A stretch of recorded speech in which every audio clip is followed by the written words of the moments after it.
Recently একটা trend বেরিয়েছে, একটা অন্ধকার জায়গা থাকবে, সেখানে মোবাইলের ফ্ল্যাশ লাইটের উপরে কাচের গ্লাস ভর্তি জল রাখা হবে, ওই জলের উপরে 1 চামচ হলুদের গুঁড়ো ফেলে দাও, তির করে হলুদটা যখন জলের মধ্যে মিশবে একটা মাধুর্যময় ব্যাপার হয়ে যায়। ব্যাপারটা দেখতে খুব সুন্দর লাগে, তার মধ্যে আবার একটা রোমান্টিক মিউজিক ব্যাকগ্রাউন্ডে চলে, ভাই একদম প্রেম করতে ইচ্ছা করে দেখে। একদিন ভাবলাম আমারও ট্রাই করা উচিত, রান্না করে গেলাম গ্লাস খোঁজার জন্য, তারপর আবার রিয়েলাইজেশন এলো আমি তো মিডল ক্লাস, এসব ট্রেন্ড আমার জন্য না। রান্না করে কাচের গ্লাসই নেই, মাকে যে বলবো মা একটা কাচের গ্লাস দাও, মা বাবার ছেলে ভুল পথে চলে যাচ্ছে। যদি আমি ট্রেন্ডের কথাটাও জানাই যে মা আমি এই জিনিসটা করবো বলে চাইছি, তাহলে ভাই আমার কপালে শনি নাচ্ছে। আমাদের মতো মিডল ক্লাস পরিবারের কাচের গ্লাসের জায়গা শুধুমাত্র বাড়িতে আসা অতিথিদের জন্য। ভাই বাড়িতে গেস্ট গুলো যখন ঢোকে না ভাই, সব কড়া স্টিলের গ্লাস কি করে যে ভাই কাচের গ্লাসে চেঞ্জ হয়ে যায়, কনভার্ট হয়ে যায়, ভাই আমি তো ভাই বুঝে উঠতে পারি না কি হলো ব্যাপারটা। চোখে শুধু কাচের গ্লাসই পড়ে, মনে হয় যেন রূপকথার স্বপ্ন দেখছি ভাই, বড় লোক হয়ে গেছি ভাই, হঠাৎ করে সব কাচের গ্লাস। কাচের গ্লাস খুব ভালো জিনিস, দেখতে সুন্দর, কিন্তু আমার মতে স্টিলের গ্লাসকে যোগ্য সম্মানটুকু করা উচিত। স্টিলের গ্লাসের মধ্যে একটা ব্যাপার আছে, যত যাই হোক তোমার রাগ হলো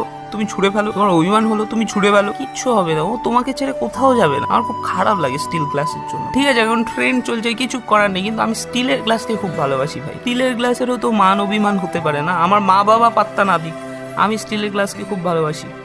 আই লাভ ইউ স্টিলের গ্লাস। দরকার নেই, কোনো দরকার নেই ট্রেন্ডমেন্ট, কিচ্ছু করবো না।